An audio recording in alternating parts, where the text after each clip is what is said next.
Ask Americans what they believe to be among the most important issues facing the country today, and you may hear a common answer. It's the economy, stupid. For months now, no matter who was moving up or down in the race for president, the polls have shown one thing. Donald Trump has been ahead on the economy, and Americans have rated that as the most important problem. Even though Mr. Trump and his campaign have had some problems, most Americans trust him more with the business than they trust the Biden-Harris ticket. Still, the results of at least one poll suggest that voters' views may have changed. An independent study for the Financial Times found that when it comes to who voters trust more to handle the business, Vice President Kamala Harris beats President Trump by a single point. This finding is a great example of a time when the trend line, not the data point itself, tells the most interesting story. It's not very interesting that voters are almost evenly split on any one problem when looked at by itself. At this point, it's very likely that the race for the White House will be close, and people will naturally split into their own groups. However, Ms. Harris's small edge on the economy in the poll done by the Financial Times is important when looked at in light of the other results.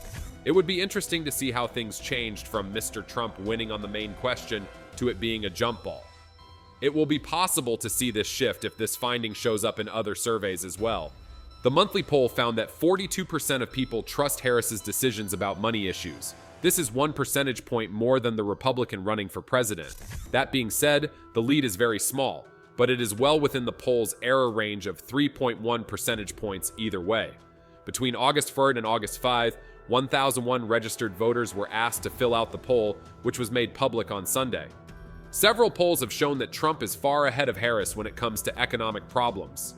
According to the most current CNBC All-America Economic Survey, Americans very much think that Trump will be better for their finances than Harris. In fact, the difference is 2-1. And it's the first time in a year that the Democratic candidate has led on the issue of the economy. Now, the numbers are that 42% of voters said they trusted Harris more to handle the economy compared with 41% who say Trump is better on handling the economy. While Trump's numbers were unchanged from last month, Harris's numbers are a 7% improvement over President Biden's numbers from July before he dropped out of the race. Now, Americans still cite inflation as their biggest concern going into the November election. In spite of this, the FT Michigan Ross poll results suggest that the Democratic ticket may be going through a change. Only 35% of voters last month said they liked how President Joe Biden was running the economy, which is a lot less than the 41% who voted for Trump. Biden's move to drop out of the race and his support for Harris have changed the way the race against Trump is fought. There are more donations, volunteers, and people at protests now than there were before. But even though the election was thrown off, the economy has remained a major issue for voters. In national polls, inflation and the high cost of living are always ranked as the most important issues for voters. But the new FT Michigan Ross Business School survey also showed that Harris may be able to distance herself from Biden on economic issues. Fully 60% of those surveyed said that she should either break completely from the president's economic platform or make major changes to his platform. And she's already started to articulate some of her economic policy. Recently, she said that she did not want to tax tips for service and restaurant workers. And Trump took to his social media platform to call her a copycat because he had earlier suggested the same proposal. Even though she said on Saturday that she would have an official economic policy plan within the next few days, Harris has not yet put together a platform for her presidential campaign, even though the race has been going on for 3 weeks. For now, both voters and donors are curious about how much she would differ from the current government, which is often blamed for most of the problems people are having with the economy.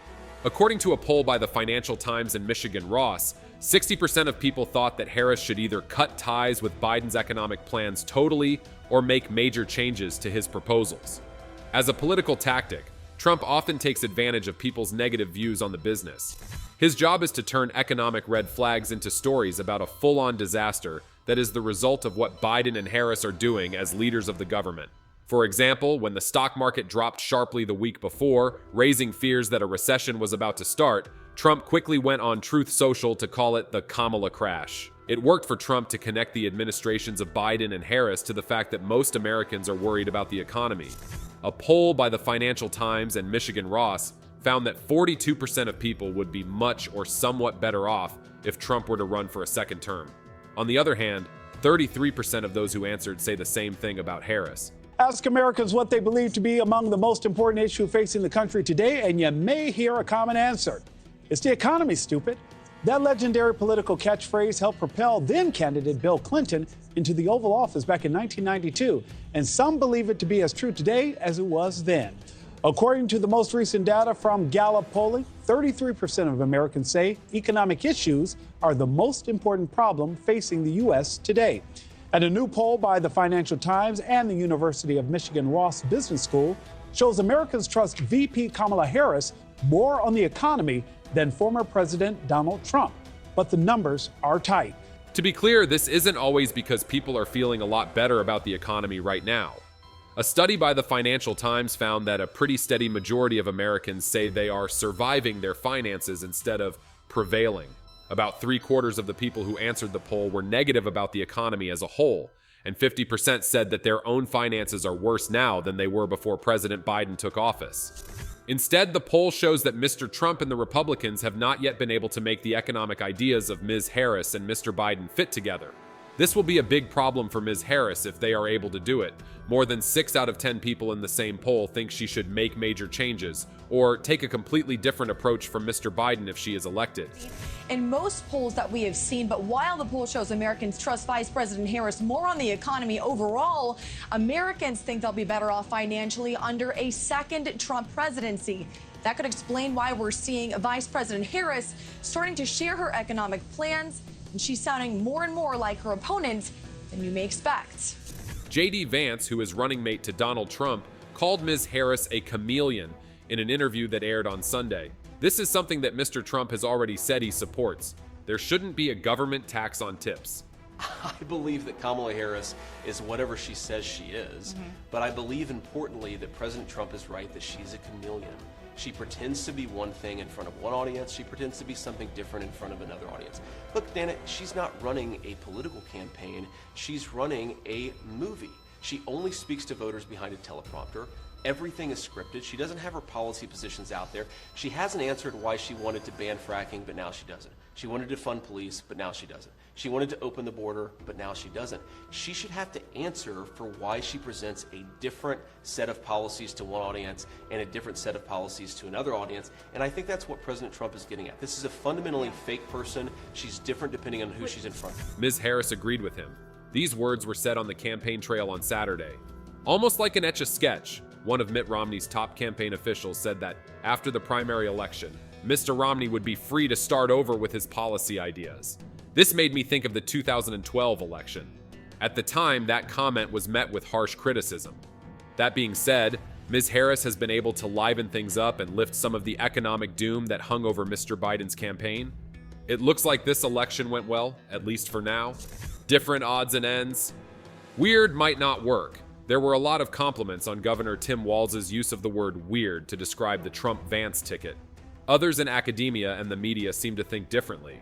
And I said it, I want to be clear. I didn't call anybody names. I spent enough years in that lunchroom to know bullies when I see them. I just made a very clear observation that they seem to be really concerned about. I pointed out that taking away reproductive freedoms, banning books, raising the price of insulin, trying to hurt labor unions, nobody's asking for that weird crap. No one's asking for it. Two recent analyses that looked at the best messages that could help Ms. Harris found that calling her weird is not nearly as effective as calling her something positive. These are the words that political scientists David Brookman and Josh Calla have written. Voters have been hearing about Donald Trump for almost 10 years now. If they're willing to vote for him based on that near decade of experience, a few ads or a new quip are unlikely to change their minds about him. In our survey, we found that every attempt at attacking Trump, from overturning Roe to his threat to democracy and calling him weird, it didn't persuade voters to support Harris. Our survey finds exactly this: only messages praising Harris, his achievements, and describing her vision for America win her votes. Messages attacking Trump don't. So he won't debate, but he and his running mate sure seem to have a lot to say about me. And by the way, don't you find some of their stuff to just be plain weird?